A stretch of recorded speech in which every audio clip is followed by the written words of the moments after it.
चुनाव से पहले सुप्रीम कोर्ट ने कर दिया है बड़ा ऐलान। नेताओं को मिल सकता है बड़ा झटका और फिर राजनीति में मच सकता है बड़ा तूफान। हम ऐसा इसलिए कह रहे हैं क्योंकि सुप्रीम कोर्ट ने इलेक्टोरल बॉन्ड पर रोक लगा दी है। आपको भी नहीं पता होगा कि आखिर ये इलेक्टोरल बॉन्ड है क्या और इससे कैसे राजनीति पर असर पड़ेगा। इस वीडियो में चलिए हम आपको बताते हैं। पहले ये समझ लीजिए कि 2018 में इलेक्टोरल बॉन्ड लाया गया था, जिस पर सुप्रीम कोर्ट ने रोक लगा दी है और कहा है कि आरटीआई यानी कि राइट टू इंफॉर्मेशन का ये उल्लंघन कर रहा है। अब मामला पूरा क्या है उस पर आते हैं। जो पार्टियां आपसे तमाम मौकों पर वोट मांगती हैं और वोट मांगने के लिए तमाम पोस्टर छपवाती हैं, होल्डिंग्स छपते हैं और फिर चुनावी रैलियां आयोजित की जाती हैं, इन सब में बहुत सारा पैसा लगता है और ये पैसा पार्टियों को चंदे से मिलता है।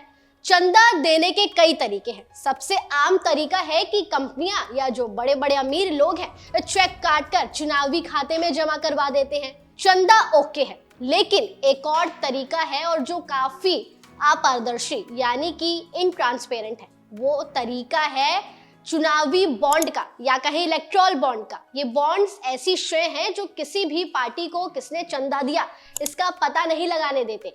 इलेक्टोरल बॉन्ड की वजह से, क्योंकि इसमें आप अपनी पसंद की पार्टियों को आसानी से पैसे दे सकते हैं और ये बॉन्ड आप स्टेट बैंक से ही खरीदते हैं। आपसे नहीं पूछा जाएगा कि आप किस पार्टी को किसे पैसे दे रहे हैं। इलेक्टोरल बॉन्ड का मतलब होता है अपनी किसी भी पसंदीदा चुनावी पार्टी को चंदा देना और फिर आपकी इंफॉर्मेशन कहीं नहीं जाएगी कि आपने किसे कितना पैसा दिया और ना ही आपके इस पैसे पर टैक्स लगेगा। 2017 में मोदी सरकार इलेक्टोरल बॉन्ड की व्यवस्था लेकर आई और जनवरी 2018 में इसे अधिसूचित कर दिया गया। तब सरकार ने इसे पॉलिटिकल फंडिंग की दिशा में एक बहुत बड़ा सुधार बताया था और दावा किया था कि इससे भ्रष्टाचार खत्म हो जाएगा। इलेक्टोरल बॉन्ड किसी गिफ्ट वाउचर जैसे होते हैं। सरकार हर 4 साल में 10 दिनों के लिए इन्हें जारी करती है, जैसे कि जनवरी में, अप्रैल में, जुलाई में और अक्टूबर में।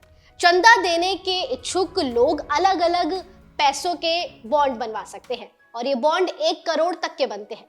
राजनीतिक पार्टियों को 2000 रुपए से अधिक चंदा देने का कोई भी इच्छुक व्यक्ति या कॉर्पोरेट हाउस भारतीय स्टेट बैंक की कुछ तय शाखाओं में ही बॉन्ड खरीद सकते हैं और ये शाखाएं 29 हैं। इसमें शामिल हैं दिल्ली, मुंबई, कोलकाता, चेन्नई, गांधीनगर, चंडीगढ़, पटना, रांची, गुवाहाटी, भोपाल, जयपुर और बेंगलुरु की कुछ शाखाएं इनके लिए तय कर दी गई है। लोकसभा चुनाव के ऐलान से पहले ही बड़ा मामला ये सामने आया कि इलेक्टोरल बॉन्ड्स को लेकर सुप्रीम कोर्ट ने बड़ा फैसला दे दिया। सुप्रीम कोर्ट ने कहा है कि कौन किसे कितना पैसा दे रहा है ये जानना जनता का हक है और ये बॉन्ड इस हक को छीनता था। इसलिए अब 4 हफ्ते बाद कहा जा रहा है कि चुनाव हो सकते हैं और 3 हफ्ते तक कह दिया है कि 2019 से लेकर अभी तक किसने किसे कितने पैसे दिए, किसने कितने बॉन्ड्स खरीदे, उसकी जानकारी एसबीआई यानी कि स्टेट बैंक को देनी होगी और अभी तक तो इस बॉन्ड पर रोक लगा दी है। आगे देखना होगा कि क्या सुप्रीम कोर्ट इस बॉन्ड पर राहत देता है या नहीं, लेकिन अभी के लिए फिलहाल